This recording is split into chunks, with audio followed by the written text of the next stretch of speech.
इसके बारे में विस्तारित रूप में चर्चा करेंगे। Postmortem without anaesthesia.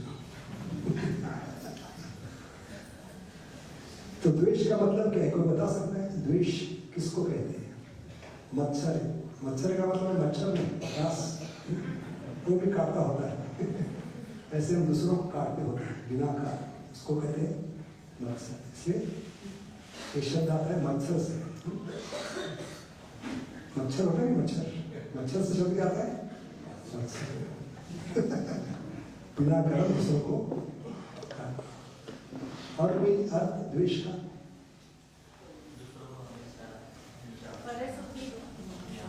हाँ, खुद को दूसरों को खुद को ऊपर दिखाने का प्रयास। जैसे कोई एक रेखा बनाई गई है, उसको नीचे दिखाना है तो क्या करना पड़ेगा? उस रेखा को नीचे दिखाना है तो, कम दिखाना है तो उससे बड़ी रेखा बनानी पड़ेगी। और यही प्रयास करेगा, मैं कितना बड़ा हूं, ये दिखाने का प्रयास। भले हमारे औकात नहीं, कोई लायकी नहीं, फिर भी हम हमेशा भक्ति में दूसरों से कितना मैं क्या हूं, बड़ा हूं। भक्ति में हमें होना क्या चाहिए? भक्तों के हमें दास होना चाहिए, लेकिन हम बॉस बनने का प्रयास। तो इस गेट के बाहर क्या है? बॉस बॉस होना बस, लेकिन इस गेट के अंदर दास दास। गोपी भक्त पद कमरे और दास। तो भक्ति में आने के बाद में हम वीआईपी बनने का प्रयास करते हैं। वीआईपी की दुआ होती है। इस गेट के बाहर रास्ते पे वीआईपी का मतलब है वेरी इंपॉर्टेंट पर्सन, लेकिन इस गेट के अंदर वेरी इनसिग्निफिकेंट पर्सन। तो द्वेष का मतलब है भरी सभा में बाकी भक्तों को नीचा दिखाने का प्रयास। और ये साधारणतः जब चार भक्त एक साथ आते हैं तो ये अनर्थ ऊपर आता है। चार लोगों में मुझे दिखाना है। सुदामा दास किस चीज का नाम है? 1-to-1 होते हैं, सिर्फ 2 भक्त होते हैं तो हमेशा नम्र होते हैं।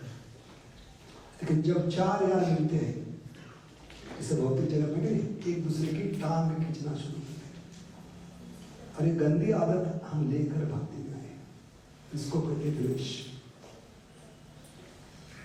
और कोई माता जी बता रही द्वेष का मतलब? हाँ, वैष्णव का मतलब है पर दुख दुखी। लेकिन हमें एक्सट्रेसी कभी आती है, भाव बोलता जब दूसरों का दुख कर देखकर हमें खुशी मिलती है। और ये भौतिक जगत का स्वभाव है। ऐसे भौतिक जगत का स्वभाव लेकर हम भक्ति में प्रगति नहीं कर सकते। भौतिक जगत में हमारा सुख दूसरों के निर्भर होता है। हमारा पड़ोसी, हमारा दुश्मन जितना दुखी उतना हमें सुख मिलता है। तो कितने दुर्भाग्य जीव है हम, दूसरों के दुख पर हमारा सुख निर्भर है, इसलिए हम दुखी है भक्ति में। ऐसे तो प्रभुपाद कहते हैं चांट हरे कृष्ण भी हैप्पी क्यों नहीं? क्योंकि हमारा सुख किस पे निर्भर है? हमारे जप पे निर्भर नहीं। वो कितना परेशान है, उसको कितना दुख देने से हमें सुख मिलता है, इसलिए हम सुखी नहीं है। इसलिए सुख सुख करते करते सूखते जा रहे हैं। सुख की तलाश करते करते सुख की तलाश करते करते लाश बनते जा रहे हैं। और सुख का पता लगाते लगाते लापता होते जा रहे हैं। फिर भी सुख किस चिड़िया का नाम है पता नहीं। इसलिए सुख होता है आत्मा का, और आत्मा का सुख हमारा हक है, आत्मा का हक है। लेकिन कभी हम निस्वार्थ भावना से भगवान और भक्त का गुणगान करेंगे। हरे कृष्णा कृष्णा कृष्णा हरे हरे, हरे राम राम राम हरे हरे। भाई भौतिक जगत में ही कर, और मुझे सुख मिलना चाहिए, ये एक द्वेष का लक्षण है। मुझे, मैं और मेरा, उससे ही क्यों, मुझे क्यों नहीं? तो भक्ति में जब हम खुद को केंद्र बनाने का प्रयास करते हैं, दुख भरे दिन आए रे भैया, इसलिए भक्ति का मतलब है भगवान वैष्णव और भगवान के समझ। इसलिए पूरे 12 स्कंद पढ़ने की जरूरत नहीं सुखी बनने के लिए। पहले स्कंद में बताया, पहला स्कंद, दूसरा अध्याय,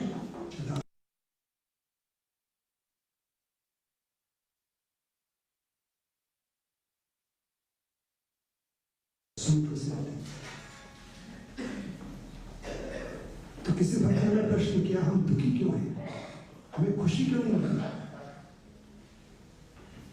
तो हमने बताया जितना हम खुद के लिए खुशी का प्रयास करते हैं उतना हमें क्या मिलते हैं, खुद खुशी मिलती है। क्या मिलते हैं? तो कितना सुंदर शब्द दिया भगवान ने, खुद खुशी। खुद खुशी का अर्थ क्या है? खुद के खुशी के लिए जितना प्रयास करते हैं उतना हम खुद खुशी करते रहेंगे।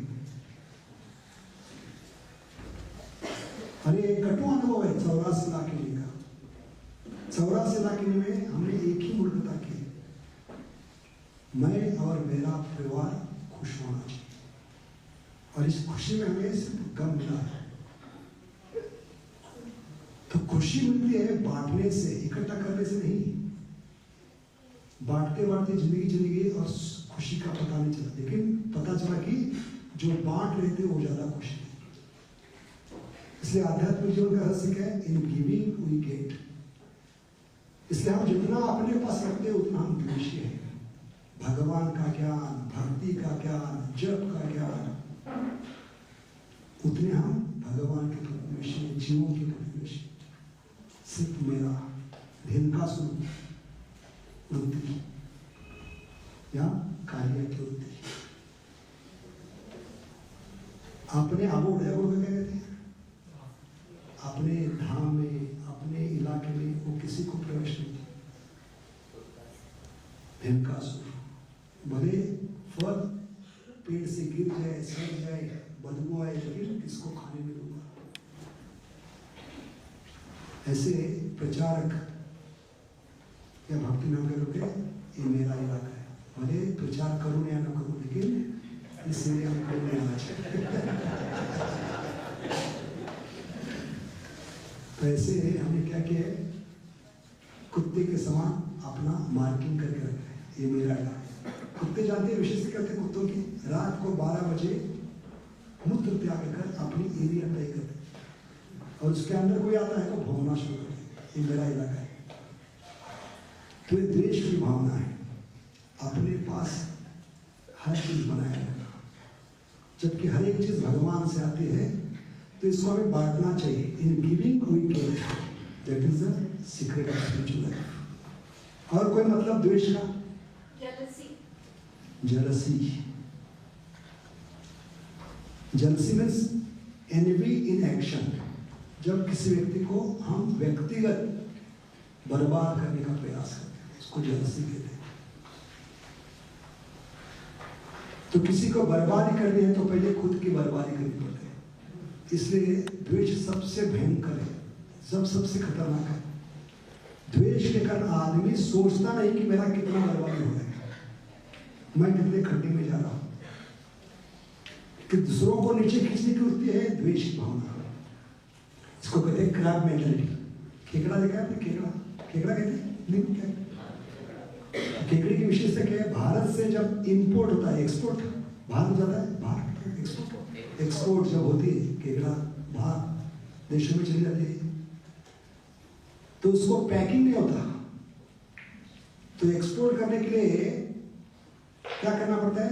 एक्सपोर्ट का सही दाम कभी मिलता है? माल का दाम, अनार यहाँ से जाता है नासिक से, उस अनार का दाम कभी मिलेगा जितना बढ़िया पैकिंग है। लेकिन भारत के बाहर एक ही चीज विदाउट पैकिंग जाती है। पैकिंग तो छोड़ दीजिए, जिस बैरल में ये केकड़े होते हैं उसको ढक्कन भी नहीं होता, तो कैसे बाहर देश में पहुंचते हो? सुव्यवस्थित। क्योंकि एक केकड़ा ऊपर चढ़ने का प्रयास करता है तो दूसरा केकड़ा उसकी टांग खींचता है, आजा हमें छोड़कर कहां जा रहे, गोविंद में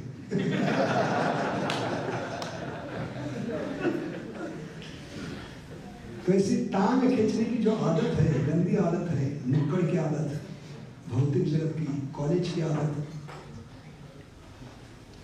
उस आदत को लेकर हम आए, इसलिए आदत से मजबूर है। तो दूसरों की बर्बादी करनी है तो पहले खुद की बर्बादी करनी पड़ती है कि नहीं? किसी आदमी की टांग खींचना है तो पहले उसके नीचे जाना पड़ेगा। टांग के नीचे खींचने के लिए टांग कहाँ जाना पड़ेगा? तो आदमी जमीन पे खड़ा है तो पहले खड्डा खोदना पड़ेगा, खड्डे में जाना पड़ेगा उसकी टांग खींचने के लिए।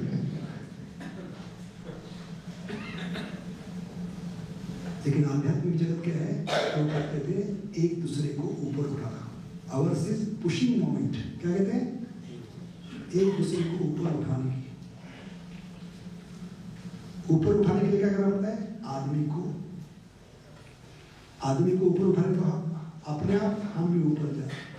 इस प्रकार प्रभुपाद कहते पता नहीं चलेगा कि हम कभी भगवत हैं दूसरों को उठाते उठाते। ऐसे तो मरने के बाद उठाते, और भारत में प्रथा है रिश्तेदार या नजदीक के लोग सिर्फ 4 लोग एक साथ एक दिशा में एक बार, पहली बार एक जीवन में एक ही बार चलते हैं। तो 4 दिशा में 4 बार हो गए। पहली बार अगर एक दिशा में एक आवाज देते हुए चलते हैं, राम नाम सत्य है, तो बर्बादी निश्चित है। द्वेष का मतलब है बर्बादी। तो भक्ति में आए हम बर्बादी करने के लिए, आबाद करने के लिए। खुद का जीवन और हमारे परिवार का जीवन, जो भी हमारे संपर्क में आते हैं उनका जीवन आबाद करने। तो कहानी आती है एक पड़ोसी की जो बहुत ही द्वेषी था, इतना मत्सर करता था अपने पड़ोसी से। उसकी उन्नति, उसके प्रगति उसको देखी नहीं जा रही थी। तो इसलिए उसने महादेव को प्रसन्न किया। लेकिन महादेव को मालूम था इसलिए प्रॉब्लम क्या है, इसकी सबसे बड़ी समस्या क्या है? द्वेष। तो उसको सबक सिखाने के लिए महादेव ने वरदान क्या दिया? जो भी आप मांगोगे आपके पड़ोसी को दुगना मिलेगा। तो उसको लगेगा इसमें नुकसान क्या है, लेकिन दूसरे दिन के बाद पता चलने लगा इसमें नुकसान ही नुकसान है, डबल नुकसान है।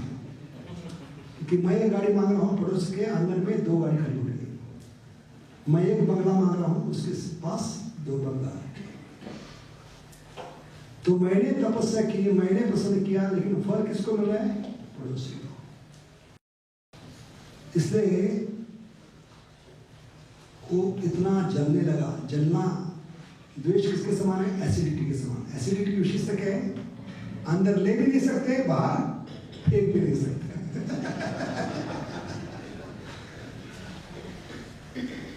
तो इतना जलने लगा, कान से, नाक से, मुंह से धुआं निकलने लगा। उसके समझ में नहीं आता। 24 घंटा वो मनन चिंतन करने लगा, सोचने लगा इसको बर्बाद कैसे करे, इसको नष्ट कैसे करे। तो 24 घंटा सोचने के बाद, दिमाग का दही बनाने के बाद उसको एक आइडिया आ गई। दिमाग का दही बनाने के बाद उसको एक योजना आ गई। ऐसे हमारा मन व्यस्त है योजना बनाने में। खुन्नस की भावना, बदले की भावना, इसको इंग्लिश में कहते हैं रिवेंज फैंटेसी। इसलिए जब में हमारा मन क्यों नहीं लगता? जब के समान वही आता है, उसको नंगा कैसे करना है। उसने ऐसा कहा था भंसभा में, उसने ऐसा बोला था। तो पहले से हमारा मन व्यस्त है 24 घंटा, मन खाली नहीं है। और इसलिए 24 घंटा उसके बारे में सोच रहे हैं। भगवान का मनन चिंतन गया खड्डे में। ना मन कथा में लगता है, ना मन जप में लगता है, ना मन सेवा में लगता है, ना गीता भागवत में लगता है। इसका कारण क्या है?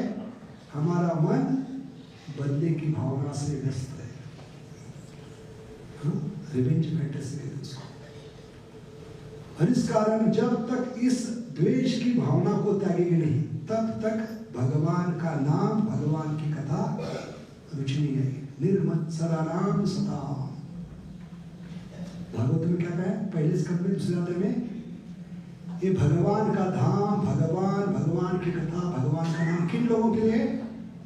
जो मत्सर्य को त्याग चुके हैं या कम से कम प्रयास कर रहे हैं, उनके लिए है भगवान की कथा, भगवान का धाम। इसलिए भगवान धाम वही जाएगा जो मत्सरता को त्याग देगा या उससे ऊपर उठने का प्रयास करेगा। इसलिए मत्सर को क्या कहते हैं इंग्लिश में? एनवी। कितना सुंदर शब्द है भगवान, एनवी। एनवी का मतलब है 4 अक्षर इसमें, ENV वाक्य। लेकिन ऐसे देखा जाए तो 2 अल्फाबेट भी है, N for Nashik, V for Vrindavan, NV। इसका मतलब क्या हो गया? No vacancy in spiritual world. Simple है, NV का मतलब क्या है? No vacancy in spiritual world. इसलिए एक मूल कारण है क्यों हम भौतिक जगत में आए हैं और जन्म जन्मांतर सड़े रहे हैं और सड़ते रहेंगे। इच्छा द्वेष समुद्वेन द्वंद्व मोहिना भाव। और कोई कारण नहीं, तीसरा कोई कारण नहीं, सिर्फ 2 कारण हैं, इच्छा और द्वेष। इच्छा क्या है? कि मुझे भी भोग करना है। भगवान ही 56 भोग क्यों खाते हैं? भले हमारे औकात नहीं, रोज औकात है हमारे खाने की, घी में बनाए 56 भोग। एक तो बाप की कमाई नहीं देती और ताकत नहीं है। रोज घी के आइटम खाएंगे तो दूसरे दिन क्या होगी? बदहजमी। एंट्री तो ठीक है, लेकिन उसके साथ डिसेंट्री भी शुरू हो जाएगा। कोई खा सकता है रोज घी में बनाए आइटम्स 56 भोग, फिर भी हम इच्छा करते हैं मुझे भोग करना है। भगवान की 16,108 रानी क्यों? भले हमारे औकात में कलयुग में एक पत्नी संभालने की। कलयुग का लक्षण है 12वें स्कंद में बताया। क्या बताया? एक पत्नी और 2 बच्चों को संभालना साम्राज्य संभालने के समान होगा। फिर भी हम इच्छा करते हैं। भगवान की 16,108 रानी क्यों? मेरी क्यों नहीं? और इच्छा और द्वेष के कारण हम भौतिक जगत में आए हैं और भौतिक जगत में बने रहेंगे। इच्छा द्वेष समुद्वेन द्वंद्व मोहिना भाता सर्वभूतानि सम्मोह सर्गे यान्ति परन्तप। भगवद गीता 7वां अध्याय 27। तो ये भौतिक जो जगत है दुखमयी, ये दुख की शुरुआत होती है द्वेष से। तो द्वेष से क्या मिलता है हमें? सिर्फ दुख, दुख और दुख, कष्ट, कष्ट और कष्ट। इसलिए शास्त्र में क्या कहते हैं? कस्टमर। क्या कहते हैं? कस्टमर का क्या है? जो कष्ट कष्ट करके मरे इसको कहते हैं कस्टमर। तो द्वेष ये बहुत ही भयंकर चीज है। तो उस पड़ोसी ने क्या मांगा होगा? अपने दिमाग का दही बनाकर 24 घंटा बिना सोए रात भर जाग कर अंत में उसको योजना आ गई, ऐसा क्या चीज मांगने से मेरे पड़ोसी का डबल नुकसान होगा। तो उसके मन में एक योजना आ गई। अगले दिन महादेव से उसने क्या मांगा? मेरी एक आंख चली जाए। कितनी? महादेव ने कहा तथास्तु। नतीजा क्या हुआ? पड़ोसी की तो उसको ज्यादा खुशी हुई। भले मेरी आंख एक आंख चलेगी लेकिन मेरे पड़ोसी की, तो ये खुशी को हाँ अमल हो गया। ऐसे दूसरों पे जो निर्भर है उस खुशी के पीछे हम भाग रहे हैं, इसलिए हम सुखी नहीं है। खुशी हमारी है, सुख हमारा है अगर हम निस्वार्थ भावना से द्वेष की भावना को त्याग कर भगवान की कथा सुनेंगे, भगवान का नाम पुकारेंगे। हरे कृष्णा कृष्णा कृष्णा हरे हरे, हरे राम राम राम हरे हरे। और कोई व्याख्या है शास्त्र में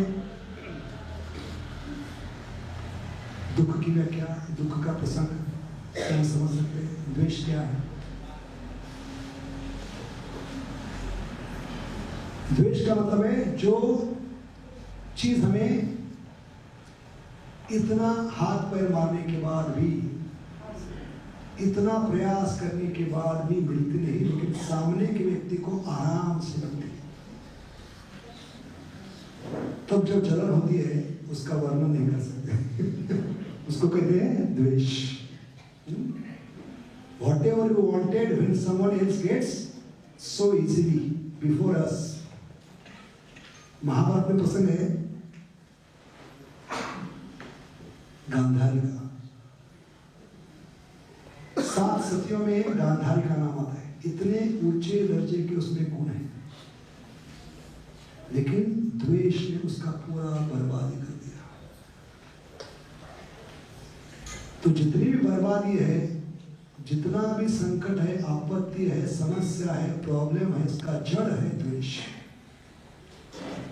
सारे अनर्थ, सारे अपराधों को जन्म देता है द्वेष।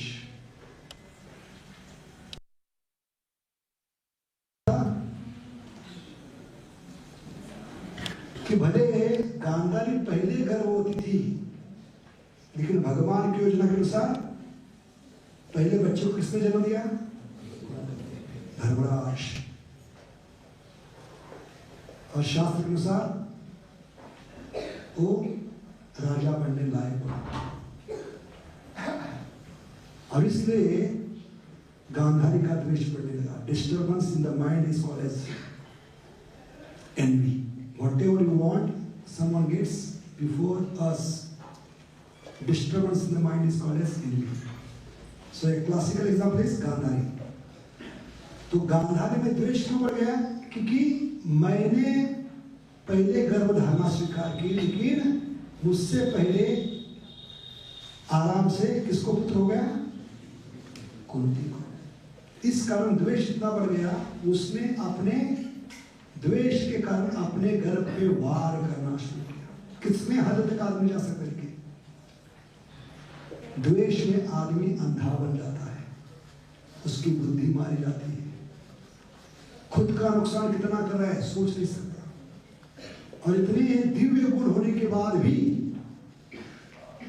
कौन गांधारी समझ नहीं पाई कि मैं खुद की कितनी बर्बादी कर। तो गर्भ को नष्ट करने के लिए वो बार बार अपने हाथों से गर्भ पे वार करे। इसलिए क्या होगा? इस गर्भ के 100 टुकड़े हुए। अरे माता की जो भावना है गर्भ धारणा के समान, वो पुत्र में उतर गई। द्वेष के कारण किया था, इसलिए सारे पुत्र द्वेषी। और सबसे मूर्तिमान स्वरूप पता दुर्योधन। तो इतने हद तक आदमी जा सकता द्वेष की भावना में। उसको समझ नहीं आता कि मैं क्या कर रहा हूं। और भक्त समाज में देखते जब द्वेष भावना बढ़ती है, तो जब गया खड्डे में, मंदिर आना गया खड्डे में, कुछ याद नहीं आता, सिर्फ मुझे क्या करना है, उसको महिला करना है। अब 24 घंटा मन व्यस्त होता है, कैसे उसको सबके सामने लाना। तो जो द्वेष है वो निर्भर है हम क्या चाहते हैं और उस चीज के प्रति हम कितने आसक्त हैं। और ये आसक्ति इस हद तक आदमी को ले जा सकती है, उसकी बर्बादी कर सकती है। तो द्वेष के लिए कोई उम्र की मर्यादा नहीं। तत्रा पिता निमिता स्मरणे ने कहा। मत्सर हमारे अंदर इनबिल्ट है, क्योंकि जब से पिता का घर छोड़कर, पिता का हाथ छोड़कर आए, तब से जीवात्मा में क्या है? मत्सर द्वेष। इसलिए उम्र की कोई मर्यादा नहीं। जैसे उदाहरण के लिए बच्चा जब छोटा होता है तो घर वाले वो अकेला होने के कारण उससे बहुत प्रेम करते हैं, सब उस पर ध्यान देते हैं, वो सारे घर का परिवार का आकर्षण बनता है। जन्म लेते ही उसको लुलू करते हैं, उसको चुम्बन लेते हैं, और बच्चे को लगता है मधुरी कृष्ण सर्वाकर्षित कृष्ण। घर के परिवार के लोग, रिश्तेदार, मोहल्ले के लोग मेरे प्रति आकर्षित।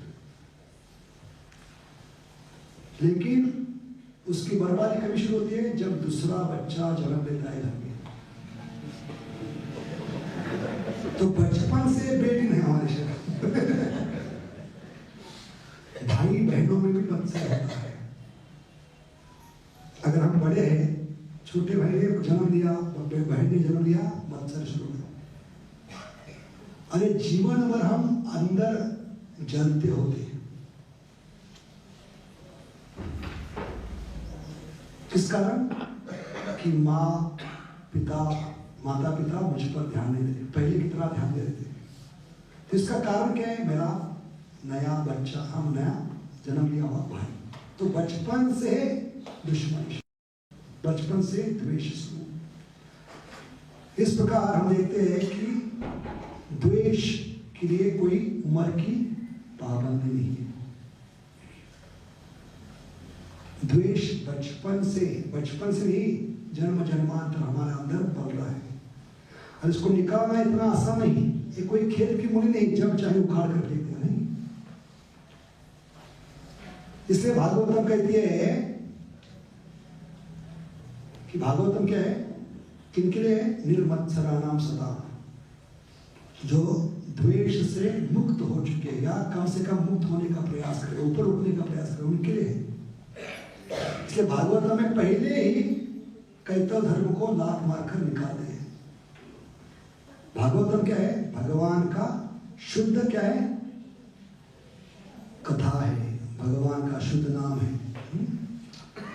तो Shrimad Bhagavatam in the beginning itself kicks out all the सब रिलीजियस प्रिंसिपल्स। कौन सा श्लोक है? धर्म पूजित कैतो निर्मत्सराणाम सदा, and it establishes pure devotional service to Krishna as the supreme religion. परमोच्च ध्येय क्या है? भगवान की अहेतु की प्रेममयी सेवा को प्राप्त करना। तो प्रेम क्यों नहीं है? क्योंकि हमें मत्सर है। जहां मत्सर होता है वहां प्रेम नहीं होता। इसलिए हमने क्या बताया? टाइटल क्या है? नफरत की दुनिया छोड़कर प्यार की दुनिया। 20 साल से हम प्रयास कर रहे हैं, किसके लिए? भगवान के प्रेम के। क्यों नहीं मिल रहा है? क्या अंदर कूट कूट के भरा हुआ है। क्या भरा है? मत्सर भरा है। तो Shrimad Bhagavatam in the beginning itself kicks out the सब religious principle and establishes pure devotional service to Krishna as supreme. At the same time, Srimad Bhagavatam only condemns envy.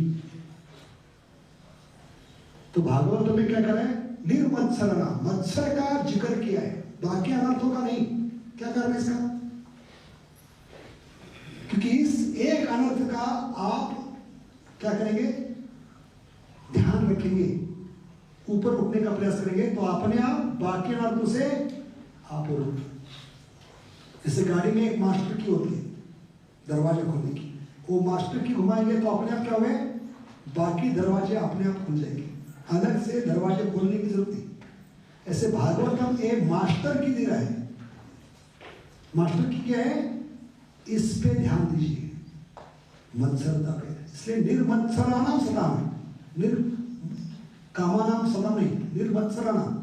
और कोई अनर्थ का जिक्र नहीं किया इस श्लोक में, सिर्फ और सिर्फ किसका जिक्र किया है? मत्सर। At the same time, Srimad Bhagavatam only condemns envy and not any anartha, because the envy is the last anartha, which is the most fully developed version of all other previous anarthas. जैसे pyramid होता है, pyramid का base क्या है? नीचे की line. ऐसे अनर्थों की, अपराधों की बेस क्या है? द्वेष। द्वेष के कारण बाकी अनर्थ, बाकी अपराध जन्मते हैं। जितनी भी प्रॉब्लम है, संकट है, विपदा है, दुख है, उसका बेस क्या है? फाउंडेशन क्या है? उसका आधार क्या है? द्वेष। अगर फाउंडेशन को निकाल देंगे तो बिल्डिंग खड़ी नहीं होगी। इसलिए भागवतम किस पे आधार करता है? फाउंडेशन को डालो तो बिल्डिंग खड़ी नहीं होगी। इसलिए because envy is the last अनर्था which is the most fully developed version of the all other previous अनर्थास। तो इसको कहते हैं 100 सोनार की एक लोहार की, one stroke method. All other previous methods are overcome automatically. All other previous अनर्थास सिर्फ द्वेष से ऊपर उठेंगे तो बाकी सब अपने आप कम होना शुरू होंगे। तो इस प्रकार ये अनर्थ बहुत ही क्या है? महत्वपूर्ण है। निर्मत्सराणाम सदा। तो अभी अगला प्रश्न है, द्वेष किसके प्रति है? किसके प्रति है? मूलतः भगवान के प्रति। भगवान के द्वेष होने के कारण भगवान ने हमें भौतिक जगत में भेजा है। क्यों भेजा? हमको भेजा नहीं था इसलिए भगवान ने भेजा नहीं।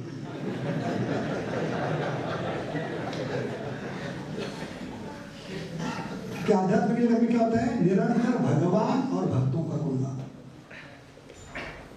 और द्वेष में उपाय ये है, जितना हम 24 घंटा भगवान का नाम कीर्तन सेवा में लगे रहेंगे, मन की गंदगी क्या है? सबसे बड़ी द्वेष की भावना, नफरत की भावना, खुन्नस की भावना। मन इसमें 24 घंटा व्यस्त होता है, क्योंकि मन को कुछ ना कुछ काम धंधा चाहिए। जो भी फॉल्ट फाइंडिंग है, क्रिटिसाइजिंग, कंप्लेनिंग, कंपेयरिंग, एक गंदगी लेकर भक्ति में आए हो। एक गंदगी को दूर करना है तो मन को लगाना है सही जगह, भगवान और भक्तों के गुणगान में और सेवा में। क्योंकि आध्यात्मिक जगत में यही होता है। वैकुंठ का मतलब क्या है? जहां पर सिर्फ और सिर्फ दूसरों का गुणगान सुनने की हमें क्या होनी चाहिए? इच्छा होनी चाहिए। तो आध्यात्मिक जगत क्या है? Celebrating other success is called as Vaikuntha. जितना दूसरे भक्तों की उन्नति, प्रगति, आध्यात्मिक गुणगान सुनने की हम तैयारी करेंगे, उतना इस टेम्पल हॉल में हम टिके रहेंगे। जितना सुनना मुश्किल होगा, अपने आप पैर आपको उठाकर बाहर लेके जाएंगे, बैठने नहीं देंगे यहाँ पर आपको। तो कथा से, भगवान के संग से कौन उठाता है? द्वेष की भावना, बदले की भावना। तो द्वेष क्या है? ये हमें भगवान के धाम को प्राप्त करके दे सकता है। इसलिए चैतन्य चरितामृत में क्या है? सिर्फ और कुछ नहीं, भक्त लोग एक साथ आते हैं, भगवान का गुणगान करते हैं, प्रसाद देते हैं, और भक्तों के संग में भगवान भक्तों का गुणगान करते हैं। और सारे भक्त बड़े जोर से, दिल से पुकारते हैं। क्या बोलते हैं? हरि बोल, हरे कृष्णा कृष्णा कृष्णा हरे हरे, हरे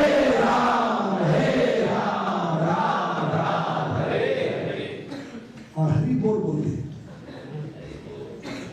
नहीं, दिल से। हम क्या कहते हैं? किसी का गुणगान सुनने के बाद हरि बोल नहीं, हरि बोल।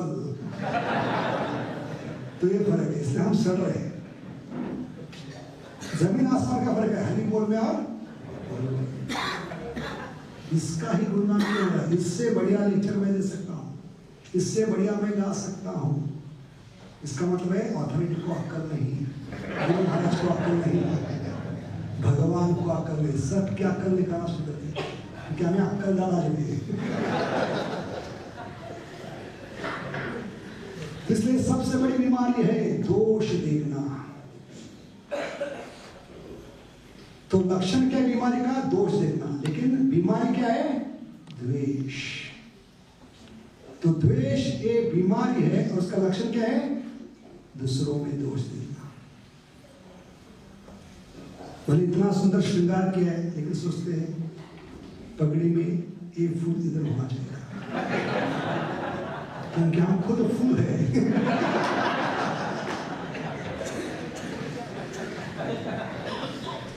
इतना सुंदर श्रृंगार किया, लेकिन उसका गुणगान, इसका एप्रिसिएशन नहीं होगा। हमेशा कुछ ना कुछ गलती, क्योंकि उसने किया है। अगर और कोई दूसरा करता तो बहुत बढ़िया, समझ गए? तो इस प्रकार बहुत ये सूक्ष्म है, बहुत ही सूक्ष्म है। धीरे धीरे हमारे को अंदर बढ़ा जाता है ये द्वेष की भावना। तो शुरू हुई है, शुरुआत कहां से हुई है? जैसे हमें भगवान से बगावत की, भगवान से द्वेष किया, भगवान ही क्यों, मैं क्यों नहीं, तब से हमारे अंदर एक पल रहा है कूट कूट कर। तो द्वेष किसके प्रति है? उन जीवों के प्रति जिनको भगवान ने विशिष्ट ऐश्वर्य प्रदान किए। भगवान जैसे कहते हैं 10वां है ऐश्वर्य योग में, 10वां है 31वां श्लोक क्या है? यद् विभूति मत् सत्वम श्रीमद् अर्जितम हुआ। तो भगवान किसी जीव को ऐश्वर्य प्रदान कर रहे हैं, सुंदरता, बलता, ज्ञान, वैराग्य। तो उसके प्रति हमें जलन नहीं होनी चाहिए। नते क्या है?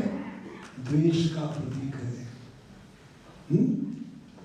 तो हम इनडायरेक्टली क्या करें? भगवान को अक्ल नहीं दी, उसको सुंदर बनाया। मुझे क्यों नहीं सुंदर बनाया? तो इस कारण दिन ब दिन हम भगवान से दूर जाते हैं। तो ये जानना आवश्यक है कि द्वेष साधारणता या मूलता भगवान के प्रति होता है, और भौतिक जगत में आने के बाद ये द्वेष बढ़ने लगता है जीवों के प्रति। क्यों? भगवान ने उसको जीव को एक विशेष गुण दिया, मुझे क्यों नहीं दिया? तो हमेशा हमारा उद्देश्य क्या होता है? मैं केंद्र में होना चाहिए, हमेशा मेरी चर्चा होनी चाहिए, मेरा गुणगान होना चाहिए। और ये सहन नहीं कर पाते, इसलिए एसिडिटी बढ़ती है, बदले की भावना बढ़ती है, और इसमें भगवान याद नहीं आते। मैं ही क्यों? मुझे क्यों नहीं चुना गया? तो किसके समान है? दूसरों को नीचे खींचने की बुद्धि है। तो हमने बताया दोष देखना एक लक्षण है, सिम्टम, इट्स जस्ट सिम्टम, दूसरों में दोष देखना। तो दूसरों में दोष देखना ये सबसे गंदी क्या है? आदत है। क्योंकि आध्यात्मिक जीवन में आने के बाद हम एक ही सेवा करते हैं बिना बताए, भले किसी ने बताया नहीं, हम बाकी सेवा 10 बार बोलने के बाद भी कभी ध्यान नहीं देते, लेकिन एक सेवा में इतना उत्साह होता है, उत्सव मूर्ति होते हैं जो सेवा बिना बताए इतनी उत्साह से करते, वो सेवा क्या है? दूसरों में दोष देना। और ये बतलाता है कूट कूट के कितना भरा है द्वेष। कोई बताया ना हमको, गुरु महाराज ने बताया, अथॉरिटी ने बताया। तो दूसरों में दोष देखना ये हक सिर्फ गुरु महाराज को है, भगवान के प्रतिनिधि को है, गुरु महाराज के प्रतिनिधि। और उनको भी हक भगवान ने क्यों दिया है? उनमें मजा लेने के लिए नहीं, दूसरों को दोष में। बद्ध जीवात्मा की गंदी आदत क्या है? दूसरों में दोष लेने में आनंद लेना। इसको कहते हैं पर दुख सुखी। लेकिन वास्तव में वैष्णव को क्या होना चाहिए? पर दुख दुखी होना चाहिए। तो दूसरों में दोष देखकर हम कितने खुश हो रहे हैं, कितना एक्सटेसी आ रहे हैं, कितने भाव बता रही है, ये बतलाता है हमें द्वेष कितना भरा है। कि दूसरों में दोष देखने के बाद चुप नहीं बैठे, इतने भाव बोलते हैं, 10 लोगों को मैसेज करते हैं। आपको पता है प्रभु जी का क्या लफड़ा चल रहा है? मैं आपको दिव्य ज्ञान दूंगा, ये सिर्फ उन लोगों के लिए, निर्मत्सराणाम सदा। और ऐसे एक व्यक्ति आप हैं। अरे कली का काम कर रहे हो, कली के चेहरे बनते जा रहे हो। व्हाट्सएप, फेसबुक, इंटरनेट किसके लिए इस्तेमाल कर रहे हैं? गंदगी फैलाने के लिए। इसके जगह में क्या कर रहे हैं? आज प्रवचन में क्या अच्छा लगा, क्या पहली बार सुना, क्या जीवन में उतार सकते हैं, ऐसा भी हो सकता है क्या? ये व्हाट्सएप पे चर्चा करनी चाहिए, फेसबुक पे, मैसेज में। तो हम कृष्ण के चेहरे बनने का प्रयास करें। ये तो भौतिक पूरा जगत माया के चेहरे बनते जा रहे हैं, ये गलत चीजें फैलाकर, अफवाहें फैलाकर। तो हम उसमें चेहरे नहीं बनना है। सही चीज, आज भागवत में क्या अच्छा लगा, आज मैंने क्या पढ़ा, आज मैंने क्या सुना, उसको शेयर कीजिए। शेयर क्यों करना चाहिए? क्योंकि हम शेर के बच्चे हैं। मम्मी वंशो जीवन तो शेयर करना चाहिए, क्योंकि हम शेर के बच्चे बने। तो एक आदमी 10 लोगों को शेयर करता है, और 10 लोग 100 लोगों, 100 लोग 1000 लोगों को। इसलिए एक कलयुग क्या बना है? कलेर दोषे, बूंद बूंद से सागर बनता है। ऐसे दोषों का सागर बना है। लेकिन दोषों के सागर में भी एक अच्छी चीज शुभदेव महाराज को दिखी है। वो क्या है? कीर्तनादेव कृष्ण से मुक्त संगत, वो मुक्त जीवात्मा है, वो भगवत धाम जाने का अधिकारी है। अगर वो ऐसे दुर्गुण से भरे, दोषों से भरे कलयुग में भी अच्छा गुण देखता है, तब हम द्वेष भावना के ऊपर उठ सकते हैं। इसलिए दोष देखना क्या है? It's symptom. एक क्या है? सिर्फ एक लक्षण है, लेकिन बीमारी क्या है? द्वेष, द्वेष की भावना, मत्सर की भावना। तो अगला प्रश्न भक्ति ठाकुर कहते हैं, भक्ति में आने के बाद भी हमारा द्वेष कम नहीं क्यों होता, उल्टा बढ़ते जाता है दिन भर। आनंदम बुद्धिवर्णम। इसका कारण क्या है? भगवान के प्रति द्वेष, भक्तों के प्रति द्वेष दिन ब दिन क्यों बढ़ता है? जबकि इस द्वेष से हमें ऊपर उठना है, इसके अंदर फंसते जा रहे हैं दलदल के समान। क्विक सैंड कहते हैं उसको। क्विक सैंड का मतलब है जैसे देहात में गोबर का कुआं होता है, उसमें अगर आदमी गिरता है, जितना हाथ पैर मारता है उतना अंदर फंसता जाता है। ऐसे हम अंदर फंसते जाते हैं। भक्ति में आने के बाद भी, भक्ति में आने के बाद भव सागर से ऊपर उठना चाहिए। भव सागर में फंसते क्यों जा रहे हैं? इसका कारण क्या है? द्वेष की भावना। क्यों? भक्ति में आने के बाद भी द्वेष क्यों नहीं जाता? इसके 3 कारण बताए आचार्य ने। पहला कारण है गुरु की आज्ञा का पालन न करना। गुरु मुख पद्म वाक्या चित्ते,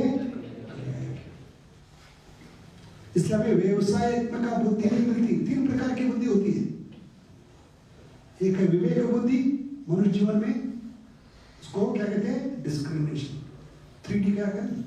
3D का मतलब पहली D discrimination. This first D gives birth to next D, determination, व्यवसायत्मक बुद्धि, and this determination second D gives birth to decision। इसलिए जीवात्मा जब गुरु की आज्ञा को अपने जीवन का केंद्र बनाएगा, गुरु मुख पद्म वाक्या चित्ते करिया क्या, तो द्वेष भावना से ऊपर उठ पाएगा, उसका द्वेष कम होगा, क्योंकि उसका मन व्यस्त होगा। अभी हमारा मन व्यस्त क्यों नहीं है? भगवान के नाम में, सेवा में, क्योंकि गंदगी मन में ज्यादा है, भौतिक जगत में। हमारा मन खाली है। 1% भी हमारा मन भगवान के नाम में, गुरु महाराज की सेवा में नहीं है। और 99% मन हमारा खाली है। खाली मन क्या है? शैतान का घर। इसलिए क्या कहते हैं गुरु पूजा में? क्या कहते हैं? गुरु मुख पद्म वाक्या चित्ते करिया क्या, आर न करी हो मन आशा। तो इस द्वेष को कम करना है तो हमें मन को सही जगह लगाना चाहिए, और मन को सही लगाने की जगह, लगाने की औकात हमारी नहीं है। इस मन को हमें गुरु के हवाले करना या गुरु की आज्ञा में लगाना। इसलिए द्वेष से हम कब ऊपर उठ पाएंगे? गुरु की आज्ञा का पालन करना शुरू करें अपने जीवन में। इसलिए प्रभुपाद उस श्लोक में लिखते हैं, कौन सा श्लोक है? व्यवसायत्मक बुद्धि। मेरे जीवन का एक टर्निंग पॉइंट था जब मैंने पहली बार विश्वनाथ ठाकुर पाद जी का मैंने तात्पर्य पढ़ा कि साधक को, शिष्य को अपने गुरु के आज्ञा को अपने जीवन का क्या बनाना चाहिए? केंद्र बनाना चाहिए। तभी सभी समस्याओं से वो बाहर निकल सकते हैं। और सबसे बड़ी समस्या क्या होता है? अपनी द्वेष की भावना। कि मन पूरी तरह से सकारात्मक कार्यों में व्यस्त होगा, उसको समय नहीं होगा गंदगी ऊपर लाने के लिए। Fault finding, criticising, complaining, comparing, competitive. क्योंकि द्वेष जन्म देता है तुलना को, और तुलना जन्म देती है स्पर्धा, और स्पर्धा का कभी अंत नहीं होता, याद रखिए। और इस स्पर्धा में हम उतर गए। भौतिक जगत का मतलब है cut throat competition, neck break competition. और इस कॉम्पिटिशन उतरने के बाद भगवान याद नहीं आते, भगवान की सेवा याद नहीं आती। इसलिए द्वेष जन्म देता है किसके? तुलना करना। क्या कहते हैं इंग्लिश में उसको? कंपेयर करना। इसलिए भक्तों के साथ कंपेयर नहीं करना चाहिए, तुलना नहीं करनी चाहिए, क्योंकि हर एक जीवात्मा भगवान ने क्या बना है? अलग सा बना है। 2 जुड़वा भाई भी समान नहीं होते, उनमें फर्क करने के लिए कुछ ना कुछ फर्क बना होगा। तो हम दूसरों का द्वेष करते, इसका मतलब क्या है? भगवान ने उसको एक गुण क्यों दिया, मुझे क्यों नहीं दिया? तो इसको तुलना का है। अरे तुलना कभी होती है जब द्वेष होता है, कभी तुलना होती है। तो द्वेष जन्म देता है तुलनात्मक भावना, और एक तुलनात्मक भावना जन्म देती है कॉम्पिटिशन। इसलिए हम जब भक्ति में आते हैं तो हमें श्रेष्ठ बनने का प्रयास नहीं, क्या बनने का प्रयास कर रहे हैं? उत्तम। क्या फर्क है श्रेष्ठ बनना और उत्तम बनने में? पिछली बार बताया था, इसलिए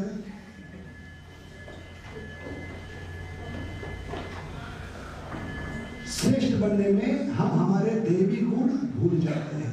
भगवान ने हमें क्या दिया है ये भूल जाते हैं। जैसे कर्ण पूरा जीवन श्रेष्ठ बनने के प्रयास में सिर्फ दूसरे जीवों की उन्होंने क्या प्राप्त किए?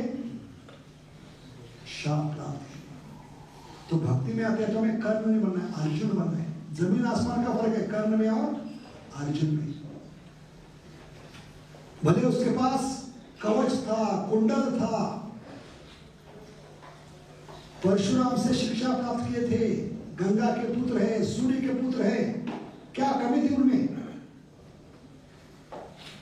लेकिन जब द्वेष होता है किसी के प्रति, उस द्वेष में हम तुलना करने लगते हैं, अर्जुन से तुलना करने लगा। इसलिए द्वेष का मतलब क्या है? अपने थाली में क्या है भगवान ने डाला है उसका आनंद उठाना। जैसे खाने के लिए बैठे दो पंगत एक दूसरे के सामने और आपके प्लेट में 10 आइटम है, लेकिन आप दुखी है। क्यों दुखी है? क्योंकि सामने के पंगत में 11 आइटम रसगुल्ला बांटा जा रहा है, अभी तक मेरे प्लेट में नहीं है। तो ये प्रॉब्लम है हमारा। भगवान ने सब कुछ दिया है, सब साधन जोड़ दिए, लेकिन उसके पास जो है मेरे पास नहीं है, इसलिए द्वेष करना शुरू किया। जैसे हमारे मोबाइल में 50 ऐप्स होते हैं, लेकिन हम द्वेष क्यों करते हैं हमारे दोस्त का? क्योंकि उसके पास नया मोबाइल, उसमें एक ऐप ज्यादा है, जबकि 50 के 50 कभी खोल के देखे भी नहीं, यूज करना तो दूर की बात है। इसलिए ये तुलना सही नहीं है, कंपटीशन सही नहीं है। कंपटीशन भौतिक जगत में होती है, नकारात्मक कंपटीशन कहते हैं उसको, स्पर्धा। ऐसे तो आध्यात्मिक जीवन में स्पर्धा होती है। ऐसे हमने देखा मैराथन में पिछले महीने में क्या हुआ, इस्कॉन के हर एक मंदिर के बीच में कंपटीशन है। तो अच्छी है बुरी है कंपटीशन? एक दूसरे को उपहार उठाने के लिए, एक दूसरे को प्रोत्साहित करने के लिए, भगवान दूसरों को देने के लिए ये स्पर्धा आवश्यक है। जैसे भागवतम के 10वें स्कंद में भी यमुना किनारे ये जो भगवान के सखा है, भगवान के बचड़े यमुना किनारे भाग रहे। सुंदर पिक्चर देखा आपने? कृष्ण बलराम आगे भाग रहे, उसके पीछे छोटे छोटे सखा, छोटे छोटे बछड़े भी पीछे भाग। क्या कहते हुए? अहम पूर्वम अहम पूर्वम। तो आध्यात्मिक जगत में भी स्पर्धा होती है, लेकिन वो सकारात्मक। कौन पहले भगवान को प्राप्त करेगा, कौन ज्यादा भक्त बनाएगा, कौन ज्यादा गीता बांटेगा, इसका उद्देश्य क्या है? भगवान केंद्र में, भौतिक जगत में मैं, इसलिए वो नष्ट कर सकते। इसलिए ये द्वेष है, वो जन्म देती है तुलनात्मक भावना को, comparison, and comparison leads to competition. इसलिए उत्तम का मतलब क्या है? उत्तम अपने आप श्रेष्ठ बनेगा। इसे एक सुंदर पिक्चर किसी ने भेजा था, 4 कुत्ते हैं और चीता, शर्त लगाई थी एक ट्रेनर ने, ये कौन सा ज्यादा तेजी से भाग सकता। तो चित्ते ने उस स्पर्धा में भाग नहीं लिया, क्योंकि उसको प्रूव करने की जरूरत नहीं है। तो कभी कभी हम स्पर्धा में भाग नहीं लेना चाहिए।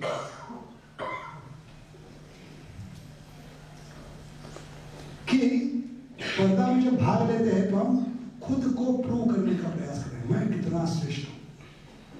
और श्रेष्ठता में क्या होती है?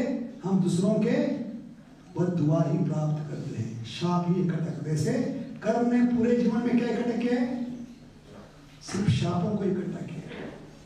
परशुराम का शाप, ब्राह्मण का शाप, गैया का शाप, कितने लोगों का शाप था। लेकिन इसके विपरीत अर्जुन ने कभी श्रेष्ठ बनने का प्रयास नहीं किया। उत्तम, उत्तम का मतलब है तमोगुण से ऊपर उठना, अनर्थों से ऊपर उठना। दोष देखना है तो अपने में देखना चाहिए, दूसरों में नहीं। जैसे मैंने उदाहरण दिया था छलनी का और सुई का। एक बार छलनी जाकर सुई को कहने लगी तेरे पीछे एक छेद है। कौन कह रही है? छलनी के लिए। तो इसमें प्रॉब्लम क्या है? जबकि छलनी में हजारों छेद होते हैं, वो छलनी किस मुंह से कह सकते तुम्हें दोष है, तुम्हें छेद है? ऐसे हम छलनी के समान। तो दोष देखने की वृत्ति कभी पैदा होती है जब हमें मत्सरता पैदा होती है, द्वेष बढ़ता है, तो इसको हमें बढ़ने नहीं देना चाहिए। तो पहला चीज क्या है, भक्ति में आने के बाद भी द्वेष क्यों नहीं जाता? भगवान के प्रति, भक्त के प्रति गुरु की आज्ञा का पालन न करना। दूसरा है अभक्तों का संग। दूसरा कारण द्वेष बढ़ रहा है, इसका मतलब है हम अभक्तों का संग कर रहे हैं। या तो हम ज्यादा व्हाट्सएप का संग कर रहे हैं, मोबाइल का संग कर रहे हैं, इंटरनेट का संग कर रहे हैं, पानी गलत जगह जा रहा है। भगवान के प्रति प्रेम नहीं बढ़ रहा है, इसका मतलब है अभी तक पानी गलत जगह जा रहा है। प्रेम नहीं, इसका मतलब क्या है? एब्सेंस ऑफ प्रेम इज कॉल्ड एज मत्सरी। सिंपल है एकदम फॉर्मूला। हमारे जीवन में प्रेम नहीं, इसका मतलब है अभी तक हम अंदर क्या भरे हैं, कूट कूट कर मत्सर भरा है। तो भक्तों का अभक्तों का संग नहीं करना चाहिए, क्योंकि अभक्तों के संग में भगवान का गुणगान नहीं होता। और जहां भगवान का गुणगान नहीं तो वहां पर क्या बढ़ता है? द्वेष की भावना ही बढ़ती है। इसलिए ये अभक्तों का संग हमें भगवान का गुणगान सुनने नहीं देता। एयर प्लग के समान काम करता है। साधु गुरु शास्त्र के वचन कान में प्रवेश नहीं कर सकते, एयर प्लग के समान। इसलिए उदाहरण दिया है दुर्योधन का, धृतराष्ट्र का। धृतराष्ट्र को सबने प्रचार किया युद्ध के पहले। किसने किसने प्रचार किया? बड़ी लिस्ट बना सकते हैं। किसने किसने प्रचार किया? युद्ध रोकने के लिए, कुरु की बर्बादी रोकने के लिए किसने किसने प्रचार किया? कृष्णा ने, वेद व्यास जी ने, विदुर जी ने, भीष्म पितामह, द्रोणाचार्य, कृपाचार्य, गांधारी, कुंती, किसने किसने प्रचार नहीं किया? लेकिन एक भी शब्द उसके कान में प्रवेश क्यों नहीं किया? असत्संग। इसलिए हमें सोचना चाहिए भगवान की कथा, भगवान का नाम कान में प्रवेश क्यों नहीं कर रहा? इतना मधुर है, मधुरम मधुरे विपी। ये प्रवेश नहीं कर रहे, इसका मतलब है हम किसी न किसी जगह गलत संग कर रहे हैं। वो हमें ढूंढ के निकालना है कहाँ गलत संग हो रहा है, तभी ये मधुर लगने लगेगा। भगवान की कथा, भगवान का नाम, हरे कृष्णा कृष्ण कृष्ण हरे हरे, हरे राम राम राम हरे। लेकिन अचरज की बात है, वही धृतराष्ट्र युद्ध के बाद सुनने के लिए तैयार हो गए। क्यों? वही व्यक्ति है जिनने पहले भी उनको प्रचार किया था।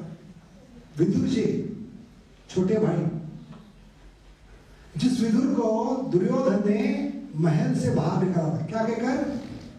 आप महल से बाहर निकलो सिर्फ अपना सांस लेकर, और कोई चीज लेकर नहीं जा सकते, आप सिर्फ अपनी सांस लेकर यहां से चलते मानो।